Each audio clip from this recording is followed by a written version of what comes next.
What's up, guys, and welcome to another episode of The Beauty and the Bold. Today's episode is going to be a live Q&A. About how to shave your back. No, just basically a Q&A.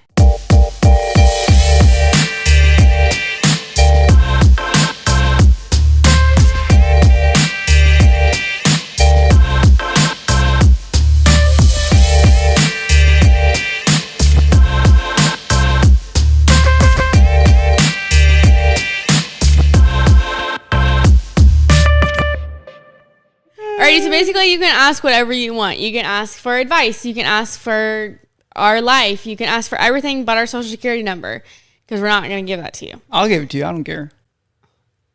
You want some debt? Yeah, right? Can I have your panties? My I'm panties? talking to you. He wears these one underwear, guys. It's not true. That literally, he calls them his thongs. Like, it's the funniest thing I've ever seen. My dad got them for me. That's why he wears them, because he misses his dad, you know? So he has to wear them. Daddy, come back. Daddy, I miss you.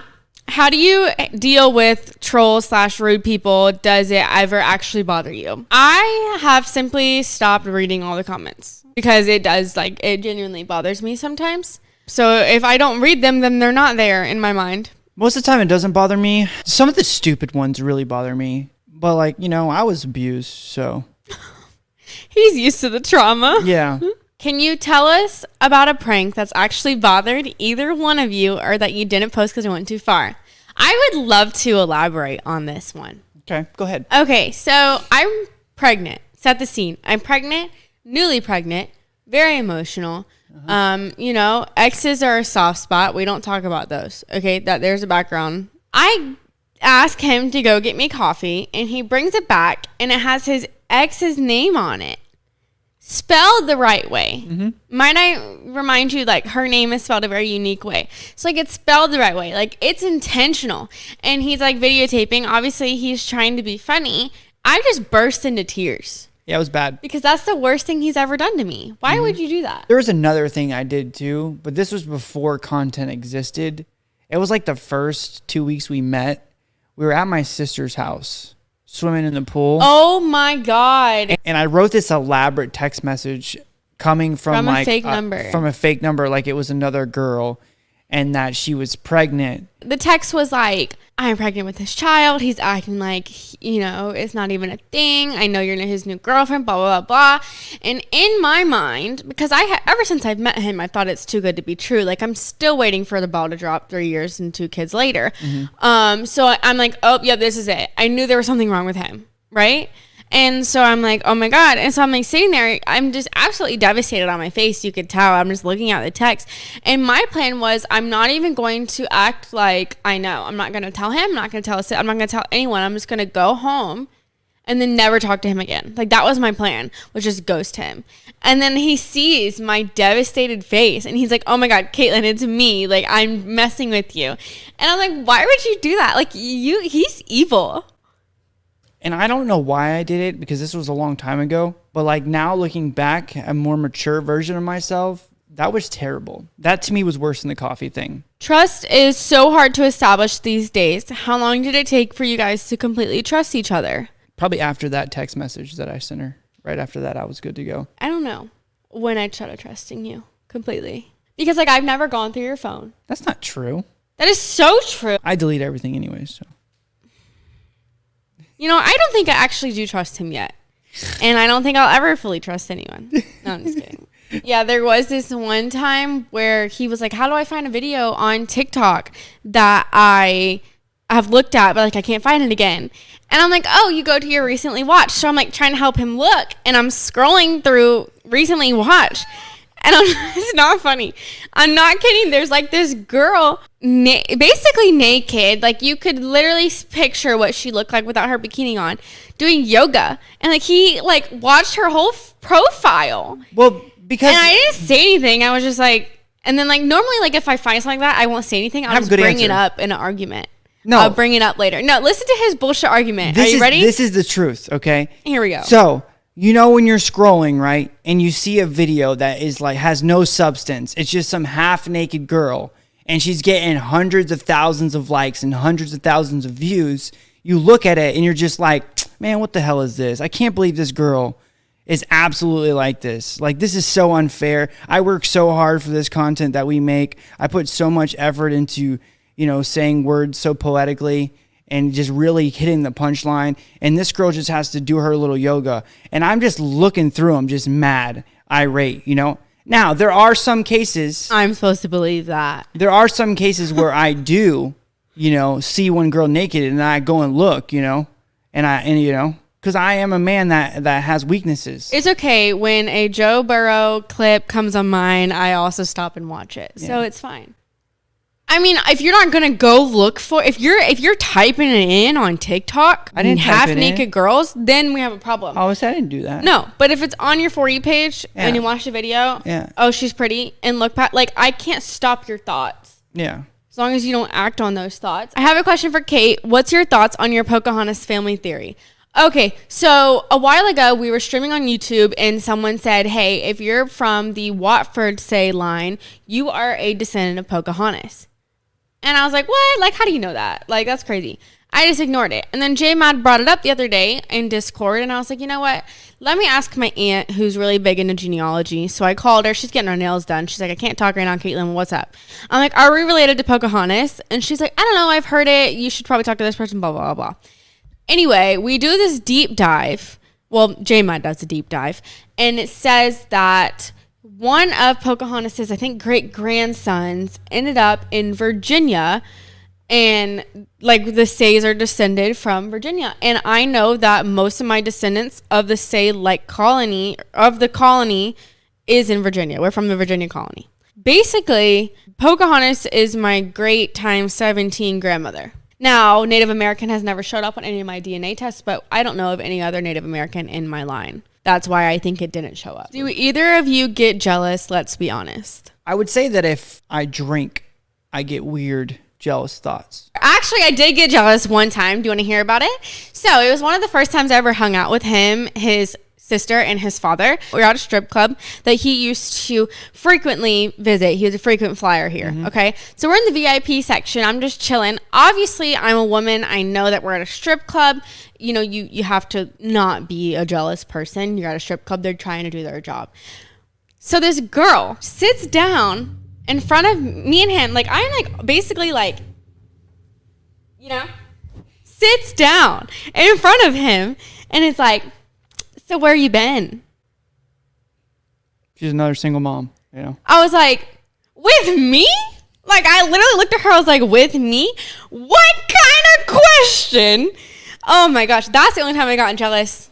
Really, I think from a random girl. I don't know. Do you ever get burnt out with social media and being on camera? Yes. Every single day of my life. It gives us a life we want to live. This is fun. There we go. Doing what we're doing right now is fun. When I sit and I talk to you guys and interact, it's fun. For Dys, favorite artists and what kind of connection do you have to that musician's music?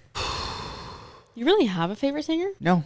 Well, this is the reason why I don't get a lot of tattoos. Is because my feelings towards things change over time. Yeah. You know what I mean? And all the artists that meant something to me and the lyrics that meant something to me as I've grown and matured, they don't mean anything to me anymore. So I really liked Seven Dust in my 20s. In my teens, it was like Stain, Linkin Park, Godsmack, things like that. I really liked. Obviously, like in, let's say, 2006, 2007, 2008, I really liked Lil Wayne and Eminem. So they were really good then. Right now, don't really have a favorite artist. We just kind of turn on like Pandora, today's hits. When I go to the gym, I listen to instrumentals from John Williams, Star Wars, and then Game of Thrones guy, Rawin Dajwin. And I don't even listen to lyrics when I'm at the gym. So weird. Yeah. Okay, so basically this person is saying that if they were in my place, even if he cheated, they would not break up with him. Because like he still came back to me and still loves me and all of that. They're saying it's rare to find someone like that. Yeah, it's rare to find someone like that, but it's not rare to find someone who will cheat on you. Would I immediately leave? I don't know. It really just depends. We have children together, all of that. But if you ever did cheat on me, this is so hypothetical, I would have something to show for my children. I would have to show my children that's not okay. I do know one thing for sure. If he ever cheated on me, I would never be the same person again. Yeah, I have zero fear that she would leave me if I cheated on her. You think I would stay with you if you cheated on me? But I don't want that version of her that allows me to cheat on her. I mean, I don't really have any rebuttal because I've been cheated on before, and like an idiot, I stayed. Not by him. I've never cheated on anyone in my life. It's harder than people say it is to be cheated on with someone you are so in it with, and then just up and leave. Yeah, if any woman... But it does damage you internally. And then eventually, after so many times, you just get sick of it, and you turn cold-hearted to it, and mentally and emotionally, you leave before you physically do. And then they're like, wait, why are you leaving me now? It's been good. And it's like, because remember all those times you did all that? Yeah, that ruined me as a person. What if I cheated on you? I would never talk to you again.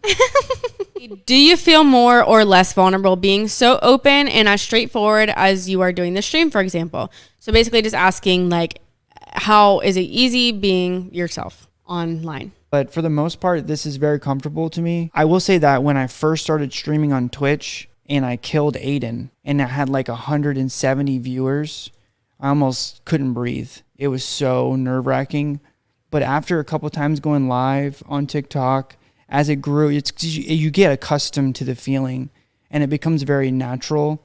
This doesn't feel unnatural. Like I'm used to this setting. I've been doing public speaking my whole life. Basically, like I did like Tropicana speech and all of that. It's very easy for me to get in front of a camera and talk, get in front of people and speak. But as like to being myself on camera, I don't see any other way to be. Like I can't pretend to be something I'm not. Like, people are so much more receptive and engaging when you are yourself and you're real and you talk about real things and you're not fake. It's almost just easier to be yourself.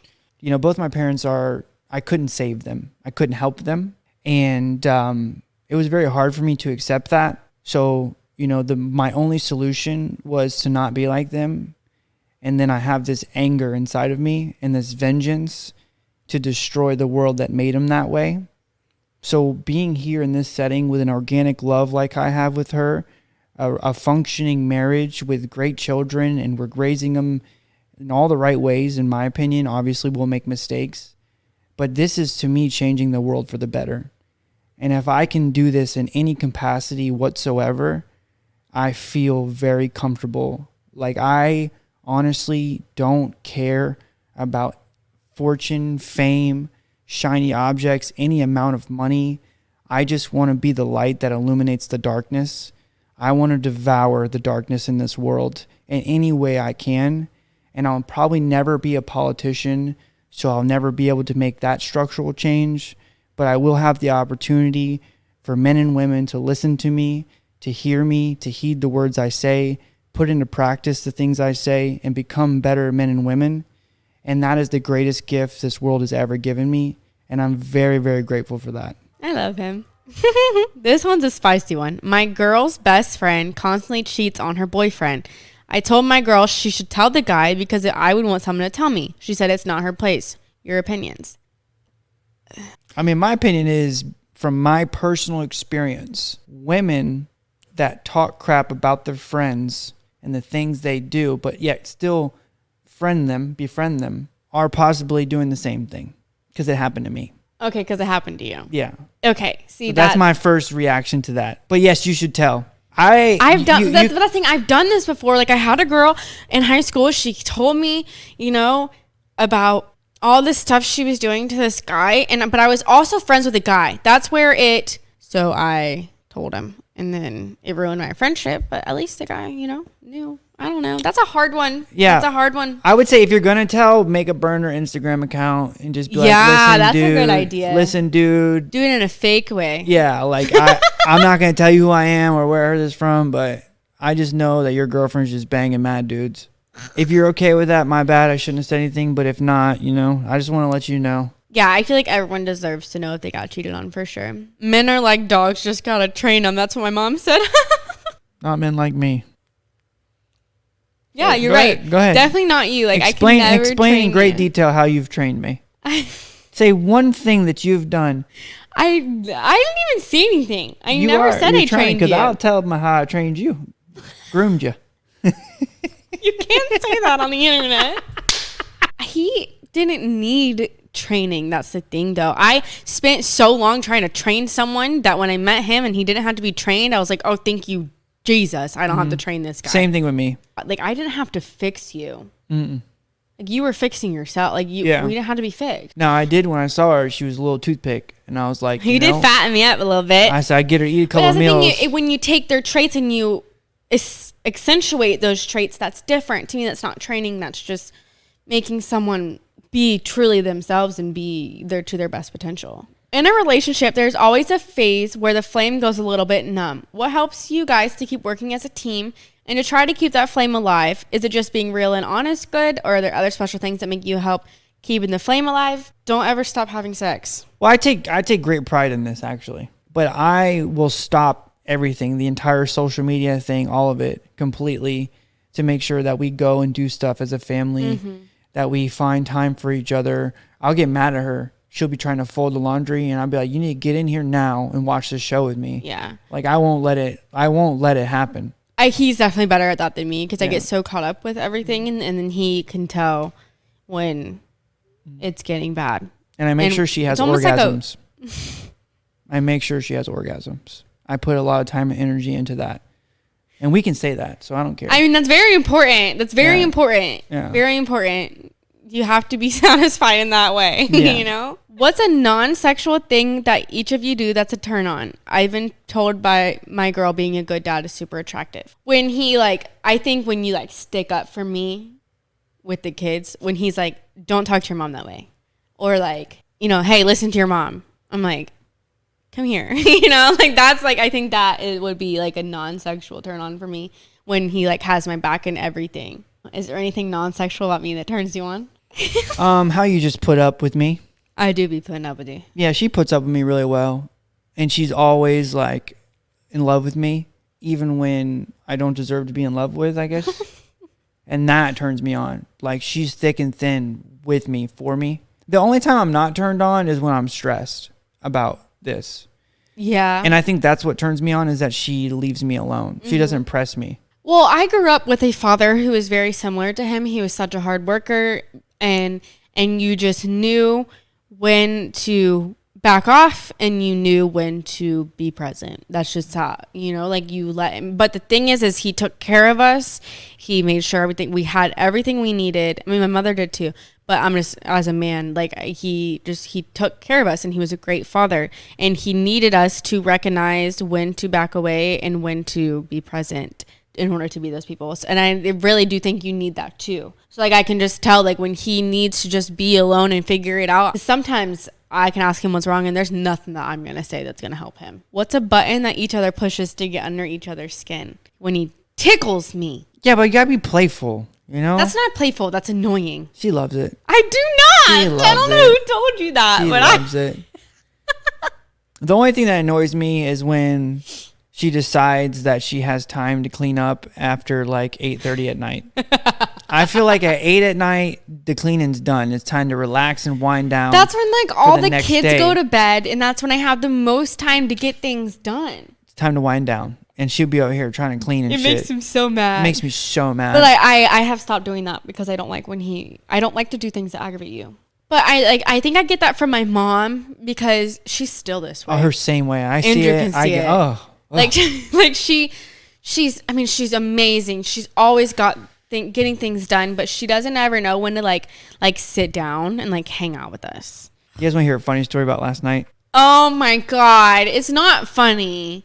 We had the best night. Yeah. Okay. We had a great time. Yeah. And I'm leaving the bathroom. And I'm hiding behind the wall. This is post cardio, by the way. Post cardio. Yeah. So obviously everyone's happy. We're in a great mood. Best mood I've been in all week. Okay. Taken care of. Amazing. And I'm going to get in bed and go to sleep. I'm finally relaxing. And I guess had gotten up out of bed and was hiding behind the door. Yeah. And I walk into the bathroom and he ugh. Yeah. And I was like, oh. I almost started crying. And it completely ruined everything. So now he owes me. Yeah. It was the worst thing ever. Fire and ice. You give them everything they want and then you take a little bit back. It was terrible. Oh, and he laughed so hard, and I think it made it worse for me. It was so good for me. He laughed so hard, like he didn't stop. Like he's still laughing, like it's not funny. Has the difference in age ever actually caused any issues or differences? No. I think the only time we ever even notice it is when I'm like, when he talks about a show or a movie or a song, and I'm like, no clue, because I was in kindergarten.